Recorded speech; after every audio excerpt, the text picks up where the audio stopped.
Hi and welcome back to excelwebscraper.com. In this video I'm just going to give you a bit of an introduction of what Excel Web Scraper is and how to use it. So without further ado, let's go straight into it.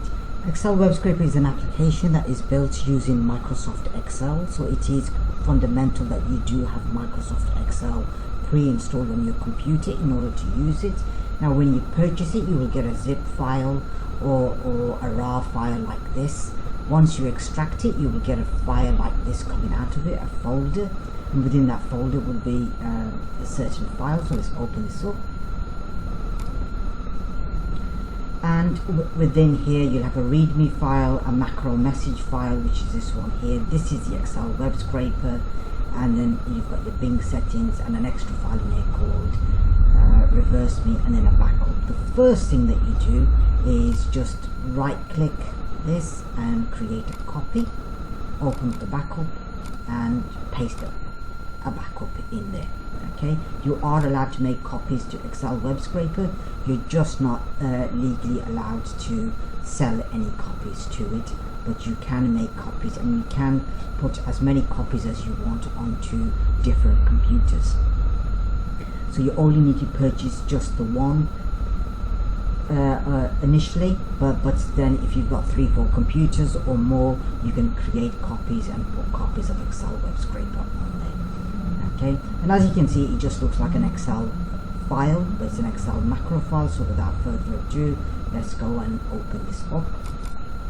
And the first thing you'll see it's doing is it will boot up my Microsoft Excel. Okay, just open this up. Now mine will look like this. Okay, but initially when you try to open your Excel file up, it will look something like this. Okay, and you can see here all the Excel icons. Let me just zoom out.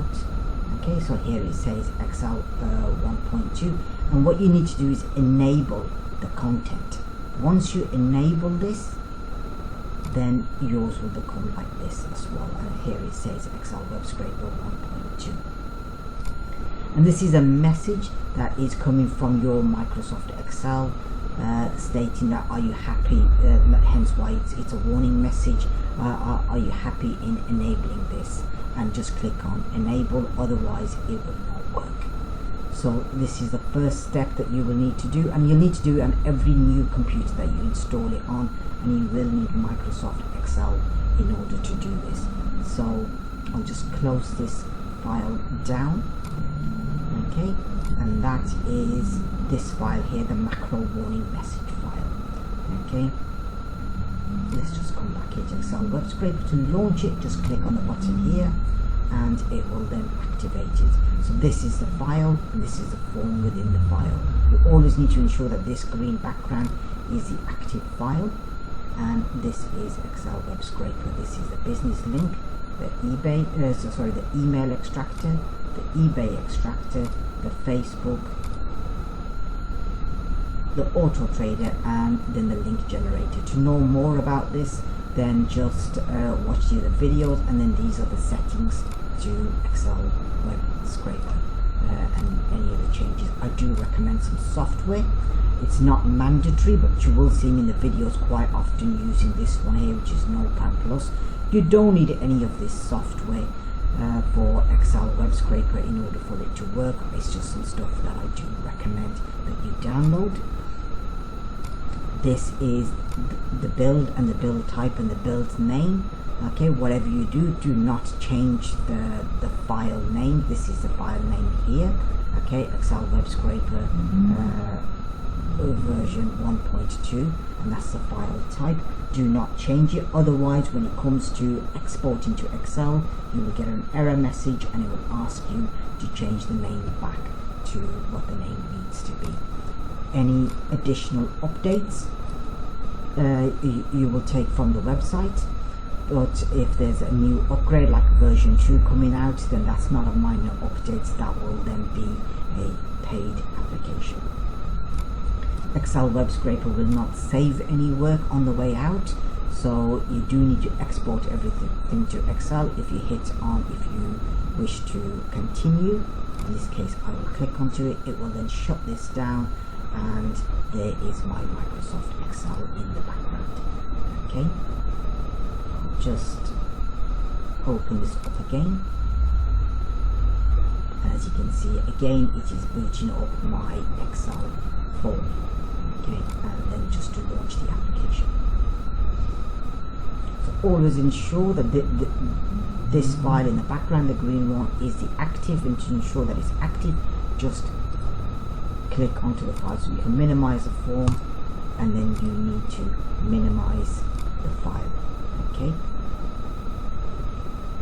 When you use the link extractor here, the business link extractor, by default Bing will only let you pull off about 10 searches. To increase those 10 searches per page and to pull off 50 per page, just follow this Bing guide here, which shows you how to change it from the default 10 to 50 per page. It's a pretty straightforward guide, and that also is included. I'll just minimize all these and come back to the form here. Okay, there is the Bing settings. So you've got the macro message and you've got the Bing settings, and the README just explains basically that you need to not rename the file. If you look at the backup that I created, again, I've not renamed the backup. Do not change the file name.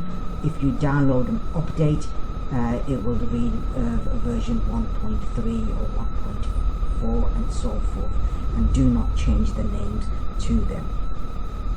In addition, I have also included a file which is called Reverse Me, which is here. Okay, and I'll just quickly open this up. Now, Reverse Me is also using Excel. You can see here it's giving me the enable macro message because this is the first time I have opened this on my computer. So I'll just enable it. Okay, I'll just minimize it.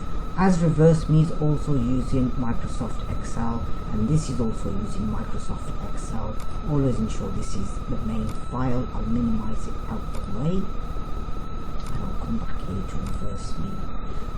Time to time, when you're downloading some links and you're trying to extract email contacts, some websites may have emails in reverse. This gives you a brief example here. So the emails is showing here in red are in reverse. So the MOC is actually the word com, and it's in reverse. If you hit on Reverse Me, it will change it around. But if you keep all of them, the correct ones and the incorrect ones, in the same column, it will reverse one the other way round.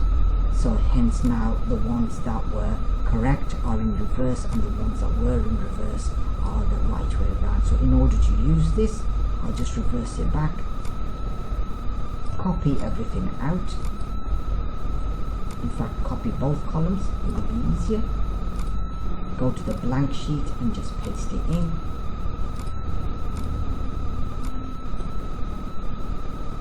Remove anything that is the wrong way around. Just put them underneath here, as I am doing. Delete any blank rows. Now this may happen every now and then. Some websites do put their emails on in reverse, and then all you want to do is just copy the ones that are in reverse. So it's these here.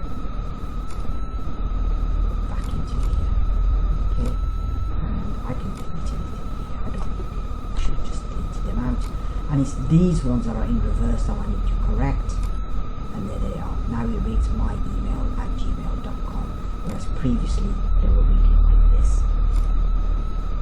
And then you can just take these, copy them, and just paste them back in.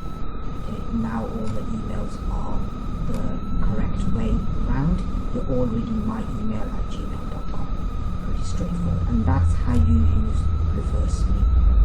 It's just something extra that I've just thrown in because I've noticed when you're pulling emails off, it mainly be off eBay, and it tends to be eBay, not the user URLs but the item URLs. Occasionally you can have emails in the item URLs, and when you are extracting you may see the odd emails in reverse.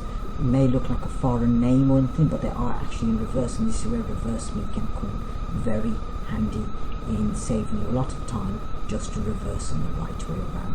Do watch the eBay videos. They do show you how to extract the seller's URL and the business details, as well as how to extract the emails and everything.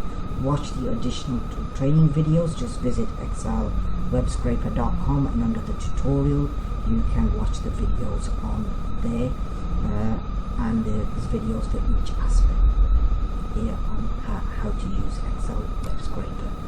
Please ensure that you don't have too many Excel files open in the background, hence I've already closed down reverse me, and I always keep one open. If you do change the name, as I said, the name will state at the top here what the name is. If you have changed it, you would not be able to export to Excel. It will just give you an error message if you try changing the name over. Okay, it will ask you to put the name back to the original name, and the original name, will be stated in here, and that is the original name. Okay, so if you download and update, the original name and the build date will be changed. This is version 1.2, and it was done in February 2020. If you need any updates, as I said, those updates will be on your excelwebscraper.com website account, and all updates will need to be loaded from downloaded from there. So you would log in, and then you would download a new update. Time to time, some of these features may stop working, and an update will be required. All your updates, as it states here, for version 1 will be free, but if version 2 comes out, then you need to pay, because version 2 will have extra features to it. That pretty much concludes today's video on how and what Excel Web Scraper is. It is an application that does use Microsoft Excel. Okay, as you can see, this is my Excel. Once I shut it down, it just leaves the Excel open. It is key that you have Microsoft Excel pre-installed on your computer. This has been tested all the way up to Windows 10. And you do also need to have Internet Explorer pre-installed. I have not tested this on Windows 11, as I do not have Windows 11. So please purchase with caution if you have Windows 11. And that pretty much concludes today's video on how to use Excel Web Scraper and what is Excel Web Scraper. Please watch the other videos as well. And if you're happy with it, then visit us on excelwebscraper.com. It is currently on a promotional price of $9.99, which is the discounted price before it goes to the full price. Thank you for watching this video, and hopefully see you soon on excelwebscraper.com.